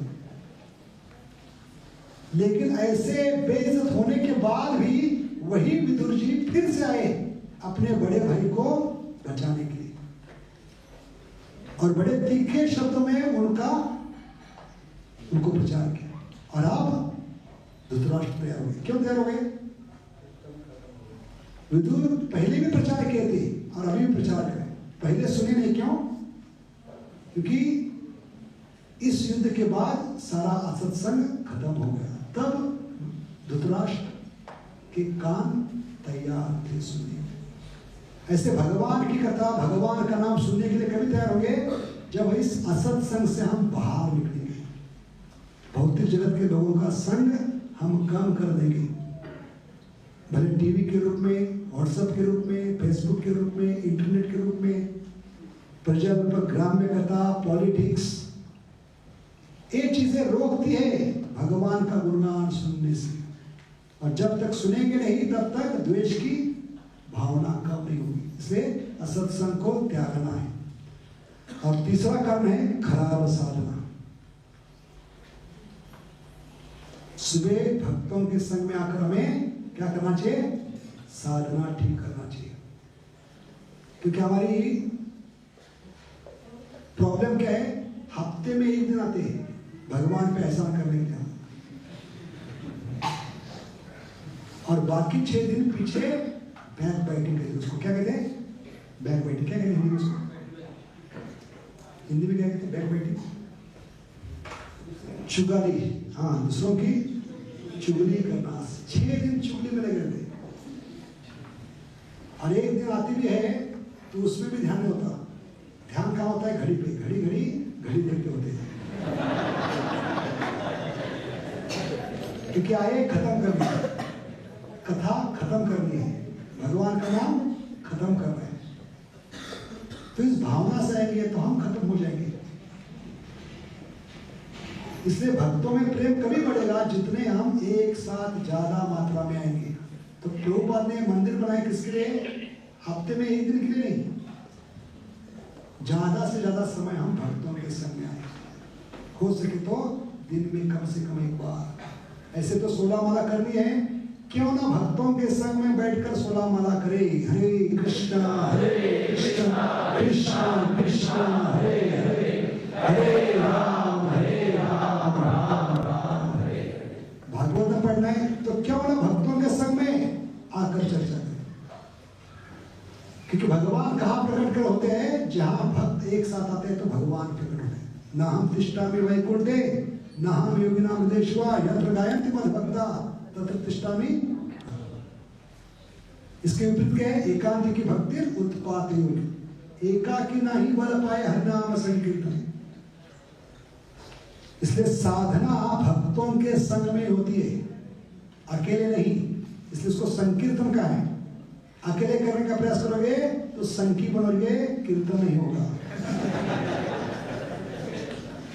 संकी, इसलिए लोग संकी बन रहे हैं दीक्षा लेने के बाद भी। क्यों? अकेले भक्ति करने का प्रयास। क्योंकि अकेले भरत महाराज भी गए थे किसकी खोज में? मोस्ट डियर की। गए थे मोस्ट डियर की खोज में, लेकिन पड़ गए डियर की प्रेम में और खुद डियर बने। इसलिए भागवतम क्या कहते हैं? My dear devotees be careful. बड़े धोखे हैं इस रास्ते पे, अकेले मत जाना। इसलिए साधना का मतलब है भक्तों के संग में ही, अकेले इम्पॉसिबल। तो ये 3 चीजों का ध्यान रखेंगे तो हमारी भक्तों के संग में बार बार एक साथ आने के लिए आने से क्या होगा? भक्तों के प्रति जो गलत धारणा है, गलत फहमी है, गलत फैमिली नहीं, गलत फहमी है, वो कम हो जाएगी। क्योंकि हफ्ते में एक दिन आने से ज्यादा फर्क नहीं पड़ेगा, क्योंकि प्रभाव होगा 6 दिन का। मीडिया का, इंटरनेट का, व्हाट्सएप का, फेसबुक का, वो 6 दिन का प्रभाव 1 घंटे में पूरा नहीं हो सकता। तो कम से कम शाम के समय आकर क्या कर रहे हैं? भक्तों के संग में संग कर रहे हैं। इसलिए आचार्य कहते हैं हम दुर्भाग्य जो सैमसंग कर रहे हैं, लेकिन करना चाहिए श्याम संग करना चाहिए। क्या करना चाहिए? शाम को आकर भक्तों का संग करना चाहिए। हरे कृष्णा कृष्णा कृष्णा हरे हरे, हरे राम राम राम हरे। कि मोबाइल में इतनी ताकत है जो यमराज नहीं कर सकते वो मोबाइल कर सकते। कथा में बैठे हैं और यमराज में बैठे हैं तो कहेंगे यमलोक में, मृत्युलोक में, नरक में कथा तो सुनने को मिलती नहीं। यहाँ पर नासिक मंदिर में इतने सुंदर कथा हो रही है, जिसको पकड़ने के लिए आया हूँ बेचारे उसको भी सुन रहे हो। आखिरी कथा है और मुझे भी सुन रहे। कथा के बाद उसको पकड़ेंगे, जा जाकर कहाँ जाएगा? ये तो मेरे मुट्ठी में है कि नहीं? तो कथा में उसको पकड़ेंगे नहीं, कथा के बाद उसके बारे में सोचेंगे। इसलिए जब तक कथा में है आप मुक्त हैं, जब तक भगवान के नाम में है, सेवा में आप मुक्त हैं। इसलिए प्रभुपाद कहते हैं हमें 24 घंटा भगवान के नाम में सेवा होनी चाहिए। तृणादपि सुनिचेन करोमीव सहिष्णुना अमानीन मानदेन। ये सबसे बड़ा सोल्यूशन है, सबसे बड़ा क्या है? राज है। 24 घंटा यमराज से मुक्त होना है। यमराज के काबू में आना तो 24 घंटा में मन को सेवा में, नाम में, कथा में लगाना। तो यमराज की कोई ताकत नहीं हमें पकड़ पाए। यमराज परेशान होगा, जब भी देखा तो माला लेके बैठता है। कभी पकड़ेंगे किसको? क्योंकि भगवान ने चेतावनी दी है, जिसके हाथ में माला है, जिसके जीवा पे मेरा नाम है, उसकी तरफ आंख उठा के देखना नहीं तो तुम्हारी आंखें निकाल दूंगा। अजय मिलके कथा में आपने गड़बड़ी की, एक बार माफी, इसके बाद आपको माफी नहीं मिलेगी। ये भगवान का वचन है। इसलिए प्रभुपाद कहते हैं वो मुक्त पुरुष है जो निरंतर भगवान की सेवा में है, नाम में है, कथा में। तो कथा से यमराज उठा नहीं सकता, लेकिन मोबाइल उठा सकता है कि नहीं? ताकत है कि नहीं? तो भयंकर कौन है? यमराज से भयंकर कौन है? मोबाइल। क्योंकि मोबाइल बजते ही बाहर लेके जाना पड़ता है। जैसे बच्चा रोने के बाद माँ के अपनी इज्जत बचाने के लिए, क्योंकि 10 लोग उसकी तरफ देखेंगे, कौन आता है जिसने इस बच्चे को जन्म दिया? तो सब क्या आंखें उसके बोल जाएगी। तो इज्जत बचाने के लिए माँ को भागना पड़ता है, कथा छोड़कर बाहर जाकर उस बच्चे को लुलु करना पड़ता है, चुम्बन लेना पड़ता है, बेटा चुप हो जा, चुप हो जा। ऐसे मोबाइल में बच्चे के समान है, उसको बाहर लेकर चुम्बन लेना पड़ता है, थोड़ी देर में चुप हो जा। इसलिए मोबाइल क्या है? ये वास्तव में मोबाइल है, चलते फिरते बैल बनेंगे। मोबाइल क्या बनेगा?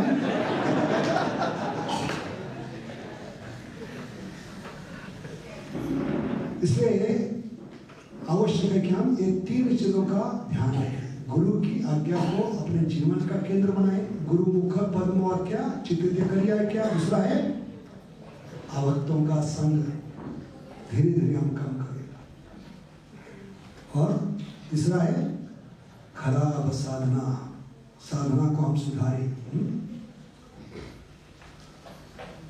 तो हम शाम के समय चर्चा करेंगे। समय है अभी 5-10 मिनट। तो दूसरों में दोष देखना, ये वृत्ति का मूल कारण क्या है? द्वेष। द्वेष बीमारी है। लक्षण क्या है? दोष देखना। जबकि हमको किसने बताया नहीं, अथॉरिटी नहीं थी, फिर भी हम दोष देखते। तो हम बता रहे थे दोष देखने का अधिकार गुरु महाराज में, प्रतिनिधि में। वो भी किसके लिए? उस व्यक्ति को उस दोष की भावना से ऊपर उठाने। अगर उसमें हम मजा कर रहे हैं तो हम भी नेक्स्ट टाइम विक्टिम बने। You are the next victim. क्योंकि भगवान आपके जीवन में इस प्रकार की स्थितियां निर्माण करेंगे, आपका भी मजा देखेंगे भगवान। क्योंकि तूने भक्तों का मजा देखा, उनको सहायता करने की जगह उसमें आनंद लेने का प्रयास किया। अब इस स्थिति में तुम क्या करने वाले हो? तो भगवान वो स्थिति जरूर लाएंगे आपके जीवन में। इसलिए उसमें आनंद नहीं लेना है। हम दोष क्यों लेते हैं? उसमें आनंद लेने के लिए, उसमें भाव बोलता आती है, उसमें एक्सप्रेस आती है। लेकिन ये गलत है, ये बीमारी फैल रही है हमारी। अगर हम दूसरों को दोष देकर उसमें आनंद लेते हैं तो हमारी बीमारी फैल रही है और हम दूसरों में द्वेष फैला रहे हैं। एक गंदी आदत को रोकना चाहिए। तो अगला प्रश्न है, भक्ति में आने के बाद भी हम आलसी क्यों हैं? जबकि भगवान गीता में कहते हैं हमें त्यागने के लिए 2 ही चीजें जो त्यागना चाहिए जीवन में। कौन सी चीजें? मिथ्या अहंकार और आलस। कौन सा श्लोक है? जरा हाँ, इस श्लोक में बताया है हमें 2 ही चीज त्यागना है। क्योंकि प्रभुपाद कहते हैं 3 प्रकार के लोग होते हैं, एक भोगी, दूसरा है त्यागी और तीसरा है भक्त। तो भोगी कौन है? चोर है, जो बिना भगवान को भोग लगाए खा रहा है, वो भोगी है, वो चोर है। इसलिए भगवान गीता में क्या कहते हैं? तीसरा अध्याय 13वां श्लोक, जो भगवान को भोग नहीं लगा रहा है वो क्या कर रहा है? पाप पका रहा है और पाप खा रहा है। लेकिन आप अनाज नहीं पका रहे, क्या पका रहे हो? पाप पका रहे हो, पाप। इसलिए इसका सबूत क्या है? कलयुग में पिता को क्या कहते हैं? पापा। क्या कहते हैं? कितना सुंदर शब्द है भगवान ने, पापा। क्योंकि 99.99 लोग कलयुग में माता पिता भोग नहीं लगा रहे, अनाज नहीं पका रहे, पाप पका रहे और बच्चों का क्या खिला रहे? तो बच्चों को बोलना ही पड़ता है, पापा। क्या बोलना पड़ता है? तेरे पाप के कारण मैं पैदा हुआ।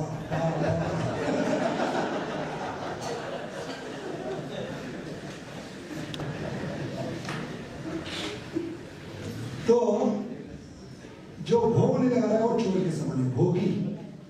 और भोगी हमेशा रोगी होता है, क्योंकि भगवान को भोग नहीं लगा रहे।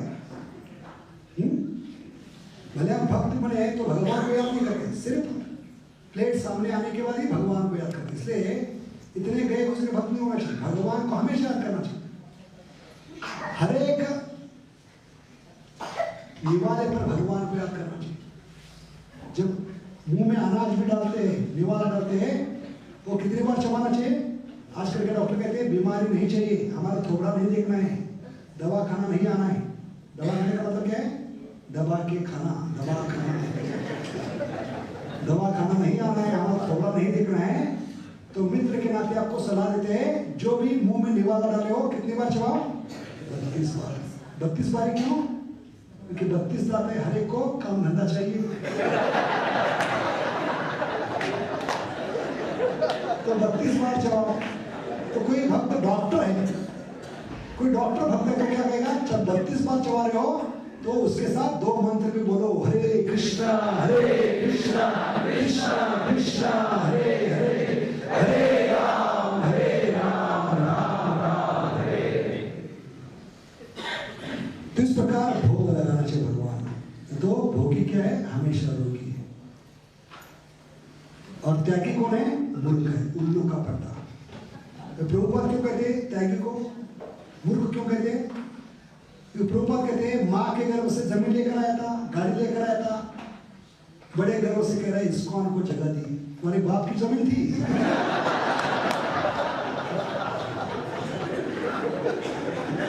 क्योंकि शास्त्र कहते हैं सब धरती गोपाल। तो ऐसे डायरेक्ट नहीं बोलना चाहिए, हम प्रभुपाद नहीं कह रहे, तो धीरे धीरे बोलना चाहिए। तेरे बाप की प्रॉपर्टी नहीं। क्यों वो मूर्ख है, उल्लू का पट्टा है? क्योंकि त्याग करने के लिए हमारे पास कोई चीज है नहीं। कोई लेकर आ माँ के घर में जमीन जायदाद, तो किसके समान है? मूर्खता। जैसे मैं माल पानी के घर में घुसकर माइक लेकर अनाउंस कर रहा हूं, ये घर को त्याग दिया, ये टीवी को त्याग दिया। टीवी है कि नहीं? त्याग दिया, ये रेफ्रिजरेटर को त्याग दिया, ये गाड़ी को त्याग दिया। तो माल पानी प्रभु मेरे हाथ से माइक निकाल कर पूछेंगे, प्रभु जी रुको, तुम्हारे बाप का घर है? मेरे घर में घुसकर आप कैसे ऐलान कर सकते हो माइक पर? घर को त्याग दिया, फ्रिज को त्याग दिया, तुम्हारे बाप का घर है? क्या हक है आपको मेरे घर में घुसकर ऐलान करने की? ऐसे भगवान कह सकते हैं ये भौतिक जगत मेरा घर है, हर एक चीज मुझसे आती है, हम सर्वस्व प्रभु, तुम्हें क्या अधिकार है त्यागने का? तुम्हारी बाप की प्रॉपर्टी है? इसलिए ये जो त्यागने की भावना रखते हैं, मैंने भगवान को त्याग दिया। कलयुग में इतने गए गुजर लोग हैं, पंखा भी दान में देते हैं तो हर एक पत्ते पे जगह खाली नहीं रहती। कोई ईंट भी देता है तो उस ईंट पर अपना नाम लिखते हैं। इसलिए हम क्या है, सब उल्लू के पट्टे हैं। अगर हम सोचते हैं हम त्याग रहे हैं, कि भगवान एकमात्र क्या है? त्याग है। इसलिए भगवान को कहते हैं ब्लू टैग। भगवान का कलर क्या है? ये ब्लू टैग की विशेषता क्या है? वो त्यागते नहीं, पकड़ के रखते हैं हमें भक्ति में। जैसे ब्लू टैग हम यूज करते हैं ड्रेसिंग में, ब्लू टैग की विशेषता क्या है? वो बाकी कपड़ों को पकड़ के रखता है ड्रेसिंग में। ऐसे भगवान भी ब्लू टैग है। टैग का मतलब है छोड़ देना, लेकिन भगवान विशेष टैग है। क्या टैग है? ब्लू टैग, जो जीवात्मा को पकड़ के रखते हैं, कभी छोड़ते नहीं एक बार पकड़ने के बाद। तो भगवान क्या है? वास्तव में सच्चे त्यागी है। इसलिए एक बार एक व्यक्ति हिमालय में गया और देखा एक बड़े साधु है, जो इतना पढ़ाई करने के बाद, IIT करने के बाद, गोल्ड मेडल पाने के बाद, इतना बड़ा सब जॉब छोड़कर साधु बन गए। तो जो उनको जो पता चला, उनकी पार्श्वभूमि सुनने के बाद कि कितना बड़ा त्याग किया, तो साधु के चरण पड़ गए और कहने लगे, साधु महाराज आज तक इतना बड़ा त्यागी व्यक्ति मैंने देखा नहीं, आपने क्या क्या त्याग दिया? इतनी IIT की पदवी त्याग दी, इतना बड़ा जॉब त्याग दिया। तो साधु नीचे उठकर उसके चरणों में गिर कर लिए, मुझसे बड़ा तू त्यागी है। तो उनको मजाक लगा, कहने लगे मेरा मजाक क्यों कर रहे आप? तो साधु ने कहा सचमुच आप मुझसे बड़े त्यागी हो कि मैंने तो भौतिक चीजों को त्याग दिया, आपने तो भगवान को ही त्याग दिया, इससे बड़ा त्यागी है।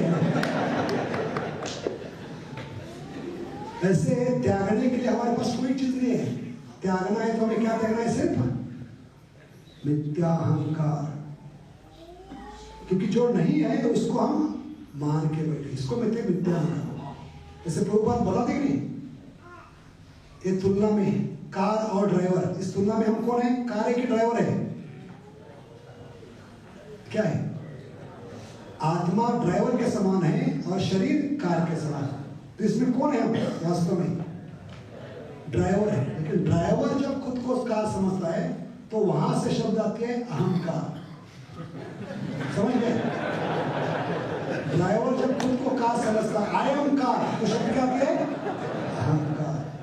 तो इसको त्यागना है, मिथ्या अहंकार को त्यागना है। और दूसरी चीज क्या है? आलस्य को। तो ये सबसे बड़े दुश्मन है भक्ति के। दो दुश्मन क्या है भक्ति के? जो हमें यहाँ बांध के रखे सदा रहे, वो क्या है? आलस और मिथ्या अहंकार। और ये भी जन्म लेते हैं द्वेष के कारण। बहुत सुंदर बताया आचार्य ने। आलस्य और अहंकार का जन्म होता है किसके कारण? द्वेष के कारण। तो प्रश्न यहाँ पर, भक्ति में आने के बाद हमें आलस को त्यागना है, लेकिन आलस क्यों बढ़ रहा है? कौन बताएगा? द्वेष के कारण आलस क्यों बढ़ रहा है? क्योंकि भक्ति में आने के बाद पता चलता है हम कभी कृष्णा नहीं बन सकते, भोक्ता नहीं बन सकते। भगवान के 3 लक्षण बताए। कौन से लक्षण है? ईश्वर, नियंत्रकारी, भोक्ता। क्या कहते हैं इंग्लिश में उसको? Creator, controller, proprietor. तो किसी चीज का हम भोग कभी कर सकते हैं जब उसको हम कंट्रोल कर लें, और कोई चीज कंट्रोल कभी कर सकते हैं जब हम उस चीज के मालिक हैं। जैसे गाड़ी का भोग कभी करेंगे जब गाड़ी की चाबी हमारे हाथ में कंट्रोल है, और गाड़ी की चाबी कभी होगी जब गाड़ी के मालिक होंगे, तब आप ईश्वर, तब भोग कर सकते। तो भोग करना किस पे निर्भर है? पहले आप मालिक होना चाहिए, मालिक के नाते आप उसको नियंत्रण कर सकते हो, नियंत्रण करके करना आप उसका जब चाहे, जैसा चाहे, जहां चाहे भोग कर सकते। और भक्ति में आने के बाद पहली बार ये पर्दाफाश होता है कि किसी भी हालत में हम ईश्वर नहीं बन सकते, नियंत्रक नहीं बन सकते, भोक्ता नहीं बन सकते। तब आलस शुरू होता है कि भगवान नहीं बन सकता तो भगवान की सेवा क्यों करें? अभी ऑफिस में, कंपनी में काम क्यों करते गधे के समान? कि मुझे बॉस बनना है। लेकिन पहले से मैच फिक्स हो जाए, कोई बॉस बनेगा नहीं तो कौन काम करेगा? है कि नहीं? इसलिए भक्ति में शिथिलता क्यों आती है, आलस क्यों आता है? कि हमें पता चलता है प्रभुपाद की पोस्ट फिक्स है, यशोदा, नंद यशोदा की पोस्ट फिक्स है, हाँ, कुछ बदलने वाला नहीं। अरे जब साक्षात्कार होता है तो हम धीरे धीरे शिथिल हो जाते हैं। क्यों हम हाथ पैर मारे, इतना दिमाग का दही क्यों बनाए, जबकि हमें पोस्ट मिलने वाली नहीं है? जन्म जन्मांतर में क्या बन के रहना पड़ेगा? हाँ, दास दासनदास। अरे मन को अच्छा नहीं लगता, इसलिए मन सुला देता है। इसका मूल कारण क्या है? भगवान के प्रति द्वेष। भगवान ही भगवान क्यों, मैं क्यों भगवान नहीं बन सकता? और जितना ध्यान पूर्वक पढ़ते हैं तो पता चलता है किसी भी हालत में हम भगवान नहीं बन सकते। तो क्या होती है? एक प्रकार की शिथिलता आती है, एक प्रकार का आलस आता है जीवात्मा में कि मुझे पोस्ट मिलने वाली नहीं है तो मैं क्यों काम करूं? ऐसे बॉस की सेवा करेंगे जन्म जन्मांतर जो प्रमोशन देने के लिए तैयार नहीं। इसलिए एक गलत धारणा के कारण हमें आलस होता है। इसका मूल कारण भी क्या है? द्वेष, द्वेष की भावना। तो सिर्फ कृष्ण के प्रति द्वेष के कारण मैं किसी भी हालत में कृष्ण की जगह नहीं ले सकता, ईश्वर, नियंत्रक, भोक्ता नहीं बन सकता। सब मैच फिक्सिंग है, और मैच फिक्सिंग होती है तो इसमें इंटरेस्ट नहीं होता, लेकिन पहले से तय है। उस प्रकार भक्ति में सब कुछ तय है, कुछ बदलने वाला नहीं, बदलना हमें है। इस अहंकार को और किसको त्याग कर, आलस्य को त्याग कर। We are lazy just because we are enemies of Krishna. Because when we come to know I am subordinate. Subordinate का मतलब है मैं ऑर्डिनरी हूँ, सबसे ऑर्डिनरी का मतलब है सब ऑर्डिनरी हूँ। तो हम धीरे धीरे क्या करते हैं, जैसे डिपार्टमेंट में आपको मालूम है कि बॉस बदलने वाला नहीं, और इसका विशेष आदमी कुर्सी पकड़कर बैठा तो 25 साल या मरने तक वो कुर्सी छोड़ता है, तो लोगों क्या होते हैं, आलसी बनते हैं। क्यों? क्योंकि उनको मालूम है ये जब तक मरेगा नहीं तब तक मुझे पोस्ट मिलने वाला नहीं, तो क्यों प्रयास करो। तो वही फॉर्मूला है भगवान के प्रति, समझ गए। लेकिन दास बनने में जो आनंद है, दास बनने से अपने आप हमें क्या मिलेगी, सब सुविधा मिलेगी। जैसे कुत्ता है या घर का नौकर है जो 40 साल से नौकर बन के, तो घर का वो सदस्य बनता है, घर में जो भी चीज है उसका उपभोग ले सकता है। यहाँ तक कि कुत्ता भी उस घर का वफादार बनता है, होता है, तो एयर कंडीशन गाड़ी में जा सकता है, बढ़िया चीज खा सकता है, लेकिन या नौकर है, मालिक को खिलाने के बाद वो भी बढ़िया चीज खा सकता है। एक ज्ञान हमें नहीं है, हमें खुजली क्या है, मुझे अलग सा भोग करना है, मुझे पहले भोग लगना चाहिए। और इस चक्कर में हम भगवान के प्रति द्वेष भावना को बढ़ाते हैं, और खुन्नस की भावना बढ़ने के कारण हम भक्ति में शिथिल हो जाते हैं, आलसी बन जाते हैं। तो आचार्य बताते हैं द्वेष के मूल 2 कारण हैं। भगवान के प्रति जो द्वेष है उसके 2 कारण क्या है, कृष्ण ही भगवान क्यों, यानी उनके ऐश्वर्य, महानता या उनकी स्थिति के प्रति द्वेष। 3 चीज बताई, उनके ऐश्वर्य, उनकी महानता और उनकी स्थिति के प्रति द्वेष। भगवान ही, कृष्ण ही भगवान क्यों। और दूसरा क्या है, कृष्ण ही क्यों भोग कर रहे। हाँ, तो ये भौतिक जगत में हर किसी व्यक्ति में द्वेष के 2 ही कारण दिखाई पड़ते हैं, तीसरा कोई कारण नहीं। मैं क्यों भगवान नहीं बन सकता, मैं क्यों भोग नहीं कर सकता, मूलता। तो एक बहुत सुंदर तुलना बताकर यहां पर हम रोक देंगे कि बद्ध जीवात्मा की हालत क्या है। भौतिक जगत में जो बद्ध जीवात्मा है उसको फटीचर कहा गया। क्या कहे, फटीचर। कोई औकात नहीं, कोई लायक नहीं, लेकिन हर कोई आया है भगवान बनने के लिए। तो भौतिक जगत में जो बद्ध जीवात्मा है फटीचर के समान, उसके पास फटे कपड़े हैं, पहनने के लिए जूते नहीं, लेकिन ऐसा फटित जीवात्मा भगवान के साथ स्पर्धा करता है द्वेष के कारण। किसके समान है, जैसे जो फटीचर लड़का है जो कॉलेज में गया, भौतिक जगत कॉलेज के समान है, और कॉलेज में कौन सा डे है, जो गुलाब देते हैं, क्या कहते हैं उसको, रोज, वैलेंटाइन डे। वैलेंटाइन डे के दिन वो उधार पे कपड़े लाया है, उधार पे टाई लाया है, उधार पे सूट बूट लाकर सज धज कर पहली बार उस लड़की को पटाने के लिए गुलाब लेकर आगे बढ़ रहा है। तो एक फटीचर जीवात्मा है। जितने भी ऐश्वर्य सूट बूट देवताओं से उधार लेकर, लेकिन कहां से आए, देवताओं से आए, उधार पे लेकर, उधार का सूट लेकर हम इस लड़की को पटाने के लिए आगे बढ़ रहे हैं भौतिक जगत में। ये सबसे सुंदर लड़की है, इसको पटाने के लिए हम वैलेंटाइन डे में गुलाब लेकर आगे बढ़ रहे हैं। अभी उस लड़की के हाथ में गुलाब लेकर उसको पटाने वाले हैं, उसी समय एक सुंदर, अति सुंदर लड़का गाड़ी पे आकर उस लड़की को अपनी गाड़ी पे भगा ले जाता है, और जाते जाते कहता है शी इज माइन, ममो माया दुरंतया। तो कितनी खुजली होगी, कितनी भड़ास होगी, और हर जन्म में हो रहा है, जैसे शिशुपाल का हो गया।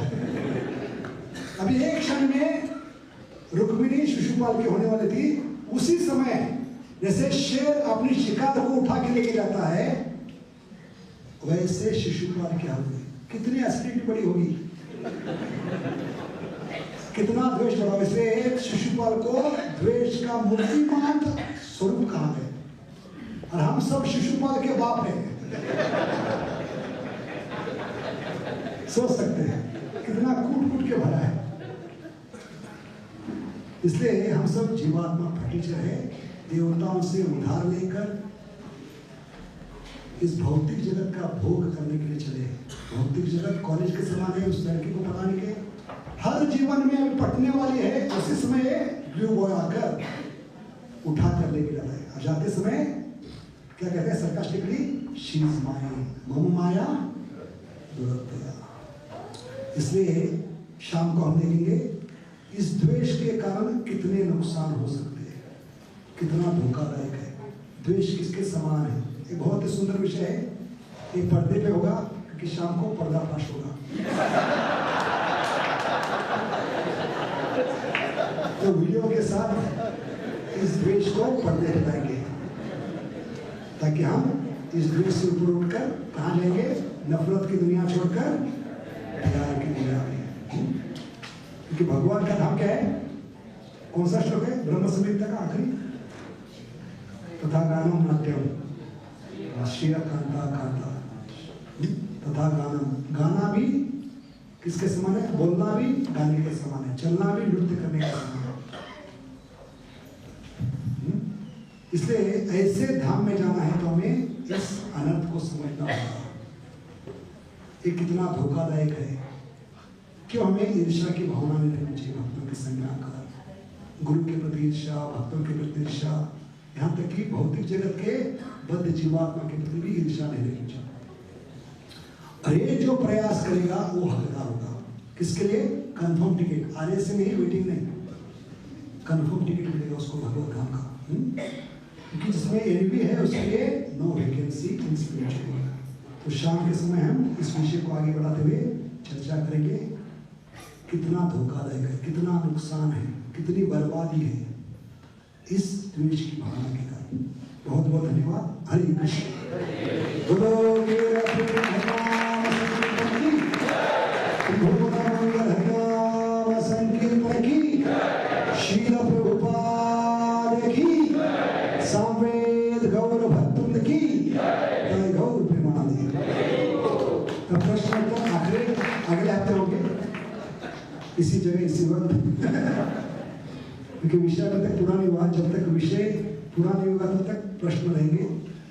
तो इस 2 संडे प्रवचन में हम इसको पूरा करने का प्रयास करेंगे, उसके बाद प्रश्न लेंगे। ठीक है, बहुत बहुत धन्यवाद। हरे कृष्ण। श्रीमान सुदामा प्रभु की।